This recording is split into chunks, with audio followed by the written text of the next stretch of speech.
Hello and welcome back to another Star Citizen video, and I do hope you had an enjoyable weekend playing the free fly event for Star Citizen. If not, also the same thing, right? It is a very nice, it is a nice weekend, and for that I've forgotten to do two videos, or technically one video. Supposed to do this yesterday, but it's better late than never, right? In this case, we're going to cover the Aegis dynamics, and we have quite a ship lineup, yeah. And a small little PSA, if you miss any of these days, don't worry about it, because the finale, that's where you can buy, or rather the whole entire list will be available during the finale. That's it. That's that, including ship upgrade, if I'm not mistaken. So don't feel left out if you're not checking in every day. But of course, if you check every day, that's cool as well. So we're going to start off with the Avenger Stalker. So the Avenger Stalker, $60. The Avenger Titan, $55. Now this is available as a starter pack, or a discounted starter pack to be precise. The discount is important. Next up, we have the Avenger Titan Renegade, $75. Now this one deserves a small little note, because this ship was introduced as a skin, right? Back then it was a hull specific skin, and now they decided to just continue, because this one not only have a cool skin, or the only way to obtain this skin is to buy the Avenger Titan Renegade, and also it comes with a different weapon loadout. That's the small little asterisk, right? Next, we have the Avenger Warlock at $85. Now, this one is a bit nice, a bit interesting, but it is expensive. But the most important part is the special upgrade offer, which I highly recommend to pick up if you can.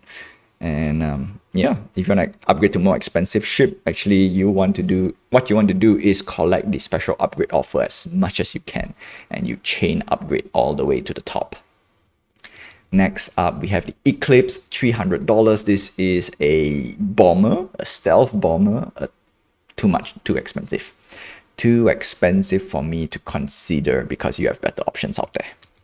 Next up, we have the Gladius at $90. This is the poster child for Squadron 42. Anything has to do with space pew pew, the Gladius gets the spotlight in general. Of course, there are better pew pew ships out there, but Gladius is actually quite solid, right? It's very, very good. At $90, this is technically my gold standard to check on a light fighter. Sure, there are more expensive fighter out there, but those are heavy and medium category, so it's a little bit different. Next, we have the Gladius Valiant. So this is the same thing as the Titan Renegade. Better skin, a different skin, which is a bit hard to see in between. And better weapon loadout. At $110, I would easily recommend the Gladius, the base version instead. Yeah, $110 is a bit too much. If you really want to collect the skins, then maybe. Next, we have the Hammerhead. Now this is an awesome gunship. True, $725, it's a lot of money. And it's one of those ships that I say, if you have friends to play around and play with, this is actually a decent ship to get. And of course, if you don't want to shell out $725, that's totally fine.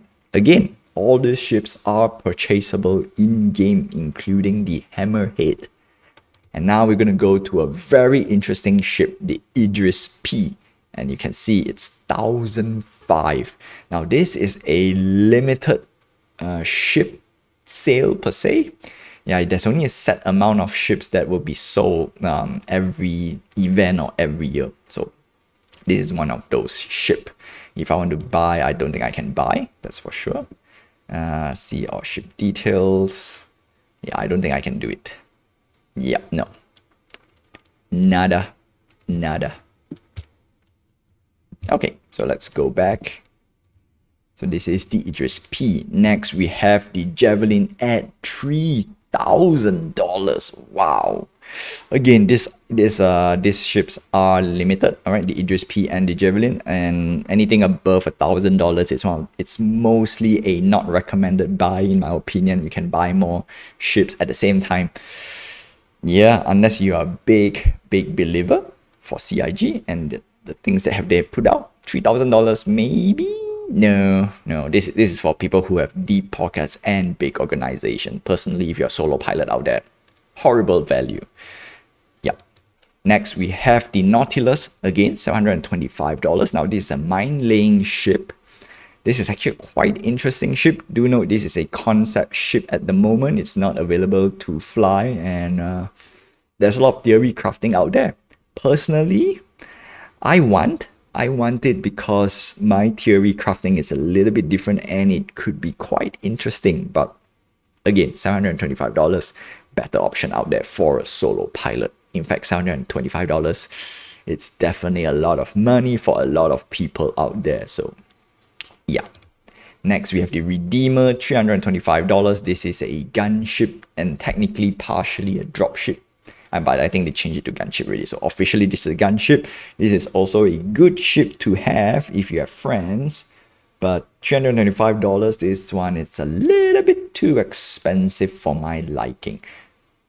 Yeah.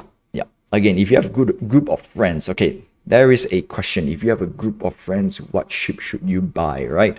We're going to go through a few ships for the Aegis line and see which one is the better pick. Next up, we have the Retaliator. This is the base version. That's why it's $150. This is the bomber variant, $275. Now, this ship is actually quite decent to pick up, right? Whether you're flying solo or not, because the Retaliator is technically a modular ship. So I would recommend actually get the $150, right? Get this and then buy the module in the game or when it comes out. But if not, just buy this in game straight away, right? Again, all the ships are purchasable in game. So yeah, this is a better pick compared to Eclipse, hands down, easy. Next up, we have the Saber. Now, it's $170. This is a stealth fighter. This is technically on the medium level. And this is much better than the Gladius. If you were to ask about the firepower, sure, $170 is a lot more money. But yeah, the Saber is actually quite good. I flew this ship. I love this ship. The Gladius, this Saber, and a lot more other combat ships out there. I flew most of them. And they are fun to fly. Next up, we have the Saber Comet. Again, this is a hull-specific skin with a different loadout. Now, this one, the difference is not that big, right? 170 to 185, not that bad. Yeah. Next up, we have a Vanguard variant. So the Vanguard Harbinger, $290. The Vanguard Hoplite, $235. This is a dropship variant. $275. This is the Interdiction, aka EMP as well. And we have the Vanguard Warden, the base at $260. Now, personally, if you want the best of the best for the PvE side, the Vanguard series is the best, right? I flew a lot of combat ships out there.